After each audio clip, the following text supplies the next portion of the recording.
नमस्कार, मैं हूं आपके साथ अलीम अतर। अपना बिहार की शुरुआत बड़ी खबर से करेंगे। मंत्रिमंडल विस्तार से जुड़ी बड़ी खबर है।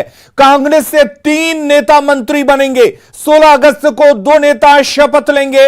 विस्तार में एक को और मंत्री पद मिलेगा। भक्त चरण दास ने यह जानकारी दी है। कल तक मंत्रियों के नाम तय हो जाएंगे और इसके साथ ही न्यूज 18 की खबर पर मुहर लगी है। न्यूज 18 ने कल ही यह खबर बताई थी कि 3 नाम कांग्रेस की तरफ से मंत्रिमंडल में शामिल हो सकते हैं। सर, पूरे क्या मामला सेटल हो गया? मंत्रिमंडल के लिए कौन कौन बनेंगे? क्या आप लोग लगातार दिल्ली में बैठकें हो रही थी, मुलाकात हुई थी? ठीक है जी, हो गए। कितने मंत्री हैं? क्या नामों पे जो सहमति बनी थी दिल्ली में, क्या सहमति? मंत्री 3 बनेंगे। हाँ। 2 अभी होगा। हाँ। और उस तरह से नेक्स्ट सफल होगा, उसमें 1 होगा। आरजेडी का भी कुछ उस समय होगा, हमारा भी कुछ उस समय होगा। कौन कौन बनेंगे मंत्री ये? अभी नाम तय नहीं हुआ, कल तक हो जाएगा। और चलिए अब आपको बताते हैं कि कांग्रेस के कौन कौन से नेता मंत्री बनने की रेस में हैं। सबसे पहला जो नाम है वो मदन मोहन झा का नाम है। यह कांग्रेस के संभावित मंत्रियों की रेस में है।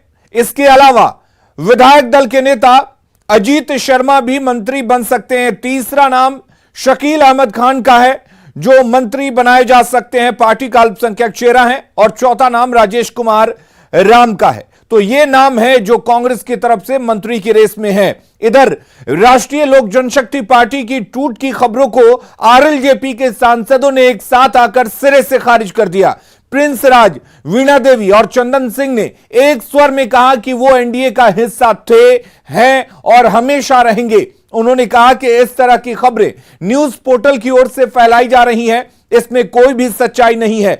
यही वजह है कि आरएलजेपी के सांसदों को एक साथ आकर प्रेस कॉन्फ्रेंस करनी पड़ी ताकि अफवाहों पर विराम लग सके। आरएलजेपी सांसद वीणा देवी ने कहा कि मुख्यमंत्री नीतीश कुमार स्वतंत्र हैं और उन्होंने जो भी फैसला किया वो अपने हिसाब से लिया। एलजेपी के सांसद टूटने वाले हैं, खबर लगातार सामने आ रही है। हालांकि एलजेपी के जो 3 सांसद हैं, आज इन्होंने एकजुटता दिखाते हुए साफ किया है कि एलजेपी अटूट है, टूटने वाली नहीं है। प्रिंस राज हमारे साथ है, क्या लगता है टूटने वाली? अभी आपने एक लाइन कहा है कि टूटने वाली है, ये खबर आ रही है। खबर चला कौन रहा है? खबर आई कहां से? सांसद महोदय जी यहाँ हैं, अपने क्षेत्र का प्रोग्राम आज और कल का कैंसिल करके यहाँ आप लोगों को सफाई देने हैं। हमारे संसदीय बोर्ड की चेयरमैन, हमारी वैशाली से सांसद आदरणीय वीणा जी यहाँ पर उपस्थित है। केसर साहब आए, वो बीमार हैं। उन्होंने कहा कि सर हमने कोरोना जांच कराया लेकिन हम तब भी आएंगे अपने बात रखने के लिए। वो आए, उन्होंने अपनी बात रखी, वो चले गए। तो ये इसकी आवश्यकता क्यों पड़ी? हाँ, सभी हम लोगों के दल में सभी का विचारधारा एक है, सभी का दिल एक है, सभी का मत एक है, सभी की सोच एक है और सभी को ही हम अपने आदरणीय राष्ट्रीय अध्यक्ष केंद्रीय मंत्री आदरणीय पशुपति कुमार पारस जी में आस्था रखते हैं।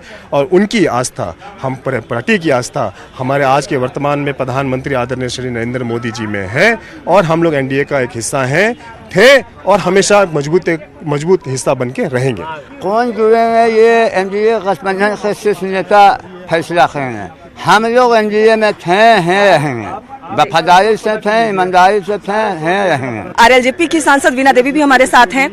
खबर आई कि आरएलजेपी के सांसद टूटने वाले हैं, कितनी सच्चाई है इसमें? ये सब गलत है, सब झूठ है। तो आखिर ये खबरें क्यों आई बाहर? अब किसने किया ये तो मीडिया वाला जानेंगे। मीडिया वाला ही चैनल पर चलाने लगे, फेसबुक पर डालने लगे। कहीं ना कहीं से तो कुछ निकली होगी। खबर ये भी आ रही है कि भादों के बाद सांसद साफ कर देंगे कि कहाँ जाना है उन्हें। ऐसा मुझे नहीं पता है, न मुझे किसी नेता से संपर्क में हम लोग हैं। हम अपने राष्ट्रीय अध्यक्ष पशुपति कुमार पारस जी हमारे मंत्री हैं, हम लोग उनमें आस्था रखे हुए हैं, उनके साथ हैं। आदरणीय प्रधानमंत्री जी हम लोग एनडीए गठबंधन से चुनाव लड़े, पूरे जनता हम लोग को मैंडेट दिया उनके साथ रहने के लिए, तो बीच में छोड़ के कैसे चले जाए? तो तमाम जो सांसद हैं जिनकी टूट की खबरें सामने आ रही थी, इन्होंने साफ कर दिया है कि आरएलजेपी अटूट है। टूट की खबरें इन्होंने सिरे से खारिज की है और एकजुटता दिखाते हुए हाथों में हाथ डाल के इन्होंने साफ कर दिया है कि कहीं कोई टूट की खबर नहीं है। ये सिर्फ और सिर्फ भ्रम फैलाने की कोशिश की जा रही है। कैमरा पर्सन मनीष जुनेजा के साथ विनीता मिश्रा, न्यूज 18 पटना। और उधर बिहार में जब से नीतीश कुमार एनडीए से अलग हुए हैं तब से बीजेपी और जेडीयू में आरोप प्रत्यारोप का दौर जारी है। बीजेपी के राष्ट्रीय मंत्री ऋतुराज सिन्हा ने महागठबंधन सरकार पर हमला बोलते हुए कहा कि नीतीश जी को जनता के सवालों का जवाब देना होगा। साथ ही तेजस्वी यादव से भी अपना वादा पूरा करने की बात कही। नीतीश कुमार जी को लेके हमने पुनः, जब उनके पास 75-80 सीटें थी तब भी सरकार बनवाई, जब उनके पास 43 सीटें हुई तब भी भाजपा ने उनको मुख्यमंत्री के लिए आगे किया। तो भाजपा ने हमेशा नीतीश जी का सम्मान किया है। अब देखना यह है क्या यही सम्मान और स्थान राजद के साथ भी उनको मिल पाता है। लोकसभा में 24 में प्रधानमंत्री का सपना देखना आसान है। और अब बात तो हर घर तिरंगा अभियान की। तो देश के आजादी के अमृत महोत्सव वर्ष में गया में कोबरा बटालियन, सीआरपीएफ, एसएसबी, जिला पुलिस बल और हंसराज पब्लिक स्कूल के छात्रों ने तिरंगा यात्रा निकाली। हंसराज पब्लिक स्कूल के छात्रों ने हाथ में तिरंगा लहराते हुए वंदे मातरम, भारत माता की जय के नारे लगाते हुए दो मुहाने से कालचक्र मैदान तक यात्रा की। वहीं सुरक्षा बलों के जवानों ने भी हाथों में तिरंगा झंडा लेकर तिरंगा यात्रा निकाली। रैली को कोबरा बटालियन के कमांडेंट कैलाश आचार्य, सीआरपीएफ के कमलेश कुमार और स्कूल के निदेशक मनीष रुखियार ने हरी झंडी दिखाकर रवाना किया। रहा है जिसमें हर घर झंडा, हर घर तिरंगा का नारा दिया गया है। मूलतः ये उद्देश्य ये रहा कि राष्ट्र प्रेम की भावना हमारे जन जन में पहुंचाई जा सके। यही मेन हमारा देश विविधताओं भरा देश है जिसमें तमाम प्रकार के लोग हैं इसमें, लेकिन एक यही राष्ट्र प्रेम जो है हमको एकता के सूत्र में बांध सकता है। देश की अखंडता और एकता मात्र एक चीज पे तो बहुत ज्यादा गहरी दिखती है कि अगर हर एक हाथ में तिरंगा हो, हर एक घर में तिरंगा हो, तो हमारी देश की अखंडता, एकता को कोई चुनौती पूरे वर्ल्ड नहीं दे सकता है। आजादी के 75वीं वर्षगांठ पर पूरे देश का जोश हाई है। हर घर में तिरंगा शान से लहरा रहा है। धरती से लेकर आकाश और जल तक तिरंगा शान से लहरा रहा है। अमृत महोत्सव पर कैसा है देश का जोश, आप भी देखिए।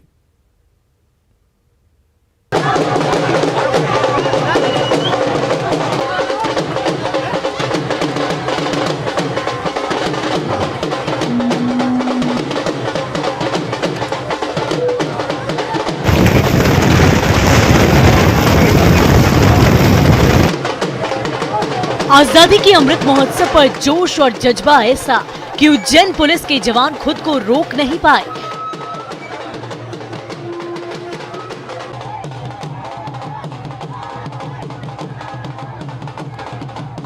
पूरा देश इस वक्त आजादी का अमृत महोत्सव मना रहा है। बिहार के भागलपुर ने नया कीर्तिमान स्थापित किया है।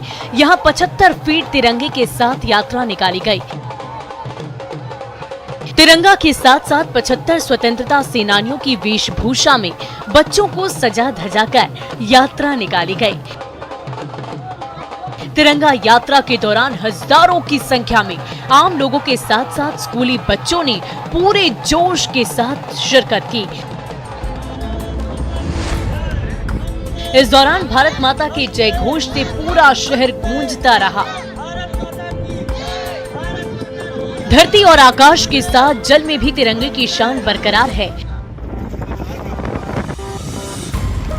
ये तस्वीर दानापुर की है, जहां दीघा घाट पर एसएसबी की 40वीं बटालियन ने आजादी का अमृत महोत्सव को लेकर तिरंगा प्रदर्शन किया।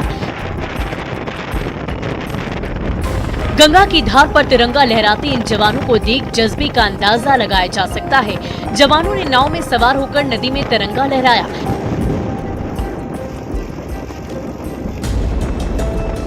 तस्वीरों में आप भी देख सकते हैं किस तरीके से गंगा के बीच में नाव पर एसएसबी के जवान और एनडीआरएफ के जवान नजर आ रहे हैं। यहाँ तिरंगा लहराते हुए गंगा के बीच धार में जा रहे हैं और तिरंगे की शान को और ज्यादा बढ़ा रहे हैं।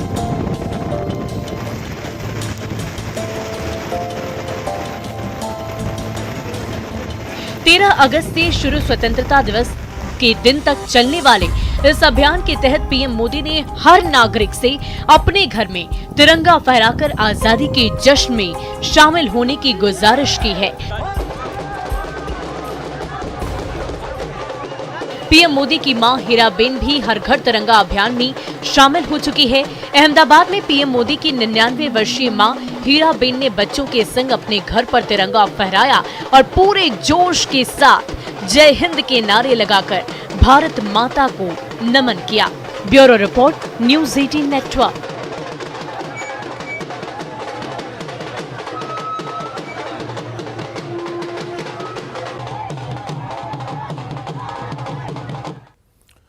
और बेतिया में बीजेपी प्रदेश अध्यक्ष संजय जायसवाल और पूर्व डिप्टी सीएम रेणु देवी के नेतृत्व में तिरंगा यात्रा निकाली गई, जिसमें बीजेपी के सैकड़ों कार्यकर्ता शामिल हुए। बीजेपी प्रदेश अध्यक्ष संजय जायसवाल खुद बाइक चला रहे थे, हालांकि इस दौरान उन्होंने हेलमेट नहीं पहना था। बीजेपी कार्यकर्ताओं ने आजादी का अमृत महोत्सव मनाया और भारत माता की जय के नारे लगाए। 14-15 3 दिन भारत का अमृत उत्सव मनाया जा रहा है और इसी के तहत आज हम लोगों ने बाइक रैली निकाली है।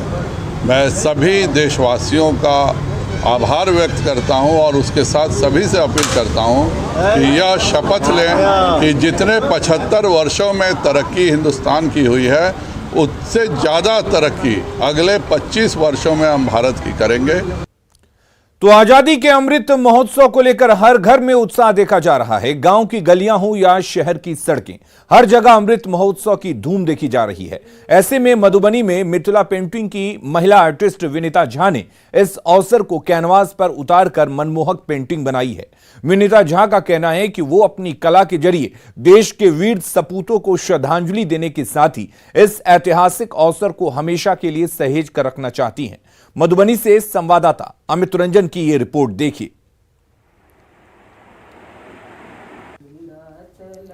आज़ादी के अमृत महोत्सव की धूम हर जगह देखी जा रही है। अभी मैं यहाँ मधुबनी में एक जो जानी मानी मिथिला पेंटिंग की कलाकार हैं विनीता झा, उनके घर पर हूँ और यहाँ जो ये आर्टिस्ट हैं मधुबनी पेंटिंग की, और इन्होंने इस अवसर को अपने पेंटिंग के जरिए अपने कैनवास पे उतारा है। हर जगह जो आज़ादी का अमृत महोत्सव पर जो हर घर तिरंगा, और जगह जगह चाहे गांव की गलियां हो चाहे शहर की सड़कें हों, हर जगह तिरंगा दिख रहा है। लोग काफ़ी उत्साहित हैं। और यहाँ आप ये देख सकते हैं कि ये विनीता झा जो मधुबनी पेंटिंग की मिथिला पेंटिंग की जानी मानी आर्टिस्ट हैं, उन्होंने इस सुनहरे अवसर को जो अभी बाहर जहाँ दिख रहा है उसको ये अपने कैनवास पर अपनी कला के जरिए यहाँ इसको दिखा रही हैं। और ये इसमें पूरा भारत का ये जो नक्शा दिखाया गया है, और इसमें ये पूरा जहाँ हर घर में, स्कूल में, चाहे बाज़ार में, हर जगह इसमें तिरंगा लोग लगाए हुए हैं अपने घर पे, मकान पे। और सबसे खास बात है कि विनीता झा खुद यहाँ जो मैथिली लोकगीत के जरिए जो देशभक्ति गीत है वो गुनगुनाते हुए ये अपनी कला के जरिए यहाँ अमृत महोत्सव मना रही हैं। विनीता जी, बहुत बहुत शुभकामना है कि जो अमृत महोत्सव पर मैं जना हर ठाम सब ठाम हर घर घर तिरंगा है और अहाँ अपन कला के जरिए एक और बढ़िया मौका बना दिलिए। एहि पर की अहाँ एहिमे देखा रहल छियै, अहाँ संग संग गीतो गुनगुना रहल छियै।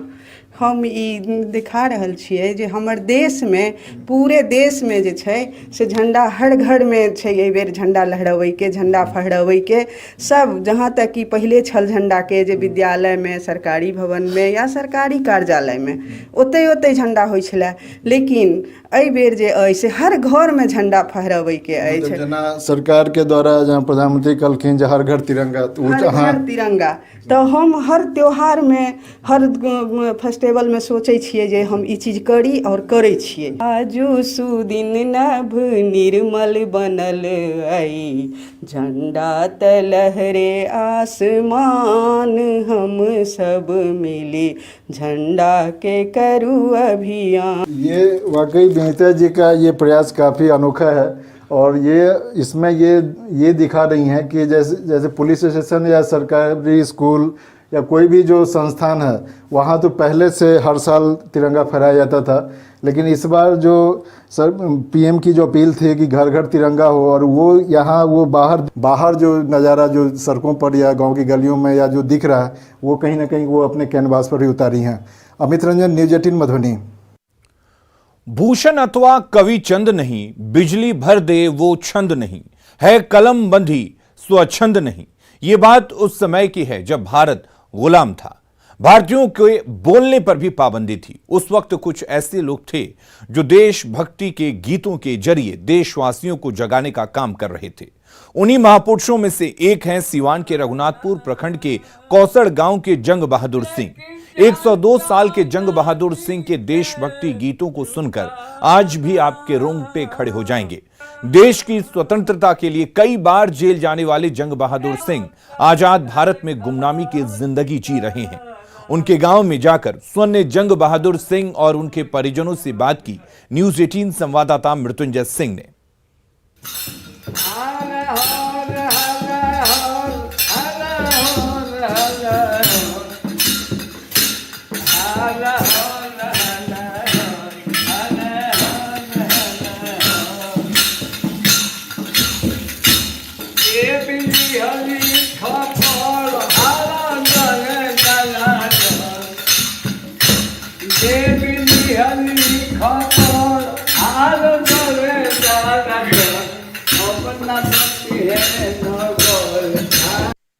देश की आज़ादी के लिए कई महापुरुषों ने अपनी प्राण को न्यौछावर की थी, तो कई लोगों ने गाने के माध्यम से युवाओं में जोश भरने का काम करते थे। हम इस वक्त पहुंचे हैं सीवान जिला के कौसड़ गांव में, जहाँ आप देख सकते हैं ये जंग बहादुर सिंह का घर है। आग बन के जवानी जली गई, जगह वीर खंजर से मिलते रहे। आग बन के जवानी अरे जली गई, जगह वीर खंजर से मिलते रहे। घास की रोटी खाई उतन के लिए, शान से मोछ टेढ़ी घुमाते रहे। घाटी में राणा प्रतिज्ञा किए, छीन सकता न कोई मेरे यान को, सहायक अकबर के आगे झुकूंगा नहीं। ये गाना था वो तिरंगा झुके नहीं। जय जवानों की जय हिंद के बोली,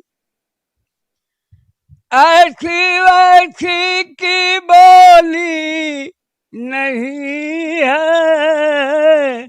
जय जवानों की धून मैडम। और खबरें लगातार जारी हैं, आप बने रहिए न्यूज 18 बिहार झारखंड के साथ।